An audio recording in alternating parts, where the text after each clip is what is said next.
오늘 우리에게 주시는 하나님 말씀은 민수기 27장 1절부터 4절까지의 말씀입니다. 우리 함께 한 목소리로 합독하겠습니다. 시작.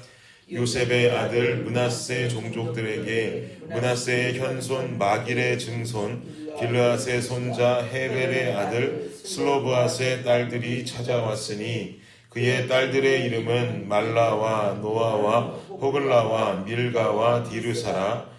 그들이 회막문에서 모세와 제사장 엘르앗살과 지휘관들과 온 회중 앞에 서서 이르되 우리 아버지가 광야에서 죽었으나 여호와를 거슬러 모인 고라의 무리에 들지 아니하고 자기 죄로 죽었고 아들이 없나이다.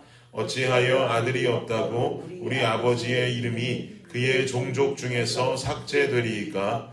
우리 아버지의 형제 중에서 우리에게 기업을 주소서 하매. 아멘.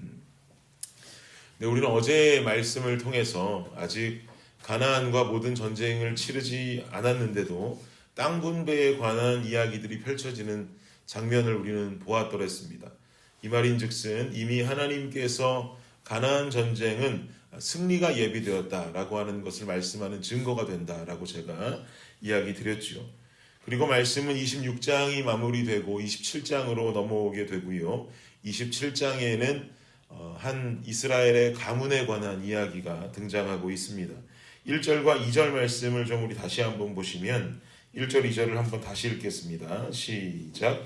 요셉의 아들 므낫세 종족들에게 므낫세의 현손 마길의 증손 길르앗의 손자 헤벨의 아들 슬로브앗의 딸들이 찾아왔으니 그의 딸들의 이름은 말라와 노아와 호글라와 밀가와 디르사라. 그들이 회막문에서 모세와 제사장 엘르앗살과 지휘관들과 온 회중 앞에 서서 이르되.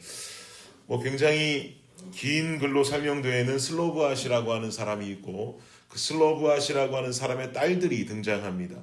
딸들의 이름은 말라와 노아와 호글라와 밀가와 디르사라고 하는 여인들인데요.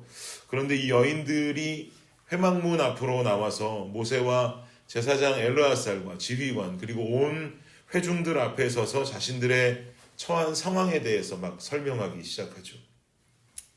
우리가 여기서 알아야 될 중요한 부분은 당시 사람들이 회막문 앞에서 모세와 제사장과 백성 앞에 자신들의 이야기를 한다라고 한다는 것은 굉장히 공적인 발언이 되는 것입니다. 그런데 당시의 여성들, 그 당시의 여성들은 사회적으로 이렇게 자유롭게 공적 발언을 할 수 있는 위치에 있지를 않았습니다. 왜냐하면 당시 여인들이라 함은 가문의 재산 상속권이라든지 법적으로 가문을 대표하는 대표권이 없었기 때문에 앞장서서 공적 발언을 할 수 있는 자격 자체도 없었던 것이고 또한 앞장서서 공적 발언을 해야 될 이유조차도 사실은 없었던 것입니다. 그런데 슬로브앗의 딸들은 굉장히 용기 있게도 여인들임에도 불구하고 이러한 공적인 발언을 하기 위해서 회막문 앞에 서가지고 모세와 제사장과 백성들 앞에 서서 자신 있게 이야기를 하고 있다라는 것이죠. 이렇게 이들이 용기를 낼 수 있었던 이유는 법적인 대표권이나 재산 상속권을 가져야 하는 남자가 이 가문에는 한 명도 없었기 때문에 그랬습니다. 3절 말씀을 보시면 3절을 한번 읽어보죠. 시작. 우리 아버지가 광야에서 죽었으나 여호와를 거슬러 모인 고라의 무리에 들지 아니하고 자기 죄로 죽었고 아들이 없나이다. 여기 보니까 우리 아버지가 광야에서 죽었다. 그런데 고라의 무리가 죽게 되는 심판 때, 여러분 기억하시죠? 고라의 무리가 죽었던 일, 이 땅이 막 벌어지면서 고라의 자손을 삼켜서 죽지 않았습니까? 이 고라의 무리가 죽게 되는 그 심판 때에 우리 아버지가 죽은 것은 아니라는 거예요. 이 말인즉슨 그러니까 슬로브앗 가문은 가문의 명목이 계속 이어져야 된다는 거죠. 이스라엘에서 불명예스럽고 치욕스러운 죽음을 당한 그런 가문이 아니니 우리의 가문은 계속해서 이어져야 되는 가문이다라는 것을 지금 강조하고 있는 거예요. 그런데 이 가문이 이어져야 되는데 안타깝게도 우리 아버지에겐 아들이 없다는 거죠. 그러니 우리에게는 이렇게 해주십시오라고 하는 구체적인 방법과 제안이 이어지는 4절로 지금 말씀되고 있는 겁니다. 4절 함께 읽을까요? 시작. 어찌하여 아들이 없다고 우리 아버지의 이름이 그의 종족 중에서 삭제되리이까? 우리 아버지의 형제 중에서 우리에게 기업을 주소서 하매. 우리 아버지에게 아들이 없다고 해서 아버지의 가문이 끊어진다는 것은 말이 안 되지 않습니까? 어찌 우리 아버지의 가문이 삭제되어야겠습니까? 그러니 여기 모인 우리 딸들에게 아버지의 기업, 그 땅을 허락해 주십시오, 분배해 주십시오라고 지금 제안을 하고 있는 것이에요. 그러자 모세는 이 문제를 가지고 하나님께 아뢰며 기도하게 됩니다. 왜냐하면 아들이 없는 가정의 재산을 상속하는 율법은 정해진 바가 없었기 때문입니다. 그러니 새로운 율법을 제정하기 위해서는 율법은 하나님께로부터 오는 것이니 이 모세는 하나님께 그것을 아뢰는 것이 당연한 것이죠. 하나님 말씀과 결정을 따르기 원하는 순종의 자세로 주님께 아뢰는 겁니다. 그럼 결국 하나님께서는 이 문제에 대한 답을 어떻게 내리시는가? 본문의 7절을 보시면 함께 읽겠습니다. 시작. 슬로브와 딸들의 말이 옳으니 너는 반드시 그들의 아버지의 형제 중에서 그들에게 기업을 주어 받게 하되 그들의 아버지의 기업을 그들에게 돌릴지니라. 슬로브앗의 딸들 말이 맞다는 거예요. 하나님 말씀하시길. 그러니 슬로브앗 딸들에게 그 아버지의 형제들을 통해서 그 기업을 받을 수 있도록 조치하라 이거죠. 근데 재미난 건 슬로브앗의 딸들에게 기업을 주어라 라고 하면서 이 문제에 대한 해답이 끝난 것이 아니에요.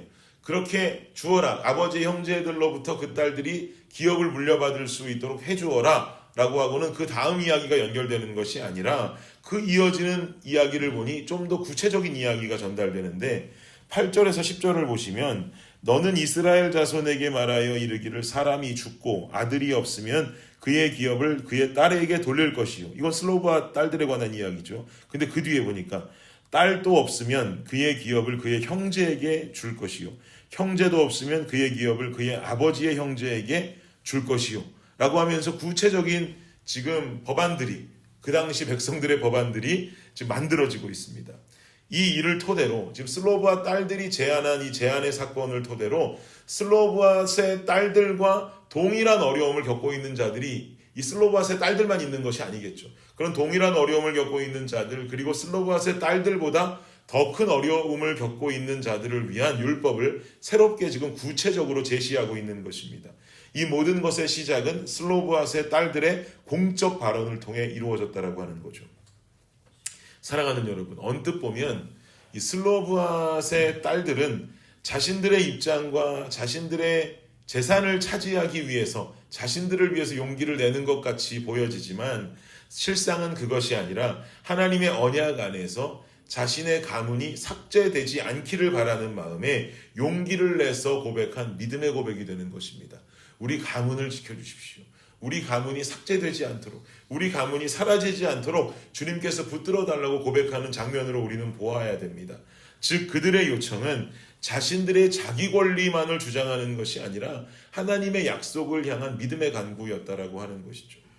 그러자 하나님께서는 그들의 간구와 부탁을 들으시고는 그들의 어려움과 또 그들과 같은 어려움에 처한 자들 혹은 더 큰 어려움에 처한 자들의 상황을 돌아보는 율법으로 믿음의 가문이 사라지지 않도록 이어지는 은혜를 맛보게 해주시는 것입니다. 우리는 오늘 이 모습을 통해서 우리가 하나님 앞에 간구하고 기도하는 모습에 대해서 좀 생각해 보길 원합니다. 하나님께서는 야고보서 말씀을 통해서 4장 3절에 우리에게 이렇게 말씀하시는데요. 구하여도 받지 못함은 정욕으로 쓰려고 잘못 구하기 때문이라. 하나님 앞에 기도하다 보면 우리는 우리 개인의 정욕대로 쓰기 위한 것을 구할 때가 있습니다. 오직 그저 내 만족과 내 유익을 위해서 부르짖고 기도할 때가 있더란 말이죠. 그러나 하나님께서 원하시는 기도는 자기의 만족과 자신의 유익을 위해서 드려지는 기도가 아니라 하나님과의 약속을 이루기 위한 간구의 기도를 원하신다라고 하는 것을 우리는 반드시 기억해야만 합니다. 하나님의 약속은 말씀 속에서도 분명히 우리에게 전달되지만 결국 나의 삶이 하나님의 나라를 위해서 선하게 세워지는 것, 나의 삶이 주의 나라를 위해서 올바르게 살아갈 수 있게 하는 것, 이 삶을 살 수 있도록 하시는 것이 하나님께서 말씀을 통해서 우리에게 주시는 분명한 약속이 되는 줄을 믿습니다. 그러니 나의 만족과 유익만을 위해서 구하는 것들은 하나님의 응답을 기대할 수가 없겠죠. 이것이 나의 인생을 과연 선한 길로 만들 수 있는 길인가? 그것이 아니라면 주님의 인도는 우리에게 절대로 인도되어지지 않을 것입니다. 사랑하는 여러분, 우리 신앙생활 하다 보면은요, 날이 가고 해가 갈수록 우리의 간구와 우리의 기도도 성장해야 될 줄을 믿습니다. 분명히 마태복음 말씀에 말하기를 먼저 그의 나라와 그의 의를 구하라. 그리하면 이 모든 것을 어떻게 하신대요? 너희에게 더하시리라. 내 기도를 통해 이루어지기 원하는 제목들과 연결되는 하나님의 나라가 여러분 과연 있으십니까? 여러분이 그리는 하나님의 나라의 모습은 어떤 모습입니까? 하나님의 나라를 세워가기 위해서 나는 오늘 내 삶에 무엇을 간구하며 살아야겠습니까? 그의 나라를 먼저 생각하십시오. 그리하면 모든 것을 더하신다라고 했는데 모든 것을 더하신다라고 하는 이 더하시는 것에만 관심을 갖고 간구하고 반대로 하나님 나라에는 우리가 관심 없는 삶을 살아간다면 더하실 것에 대한 응답은 주어지지 않을 것입니다. 하늘의 것을 구하면 땅의 것도 주님께서 책임지시지만 땅의 것만 구하면 그 땅의 것조차 가질 수 없다라고 하는 것, 이것이 바로 성경이 우리에게 주고 있는 놀라운 진리가 되는 것이죠. 이 놀라운 진리 속에 오늘도 아버지의 나라를 바라보시면서 내가 간구하는 이 모든 것들을 통해서 이루어질 하나님의 나라, 나는 어떻게 쓰임받기 원하는가, 우리가 성장할 수 있는 기도자의 모습으로 이 삶을 살아가는 저와 여러분이 되시기를 예수님의 이름으로 축복합니다. 기도하겠습니다. 주님 감사합니다. 먼저 그의 나라와 그의 의를 구하는 우리의 삶이 되기를 간절히 원합니다. 그리하면 이 모든 것을 우리에게 더하신다 하시었는데 우리는 그 뒤의 것만 바라보며 결단코 우리가 구해야 될 것은 구하지 아니하고 우리의 자신의 만족과 유익만을 위해 살아갈 때가 참 많음을 주님 앞에 솔직히 고백합니다. 이젠 우리도 믿음 안에 성장할 수 있는 주님의 자녀들이 되기를 간절히 원합니다. 우리가 자신 각자가 꿈꾸는 아버지의 나라가 분명히 존재해야 할 줄로 믿습니다. 주님 나라를 위해서 나를 사용하여 주소서. 주님 나라를 위해서 내 삶이 이렇게 해결되게 하여 주시옵소서. 그것이 먼저가 되고 우리의 삶을 주님 앞에 간구하며 나아가는 우리 블레싱 성도님들의 삶이 되게 하여 주시옵소서. 감사합니다. 이 모든 말씀 예수 그리스도의 이름으로 기도드립니다. 아멘.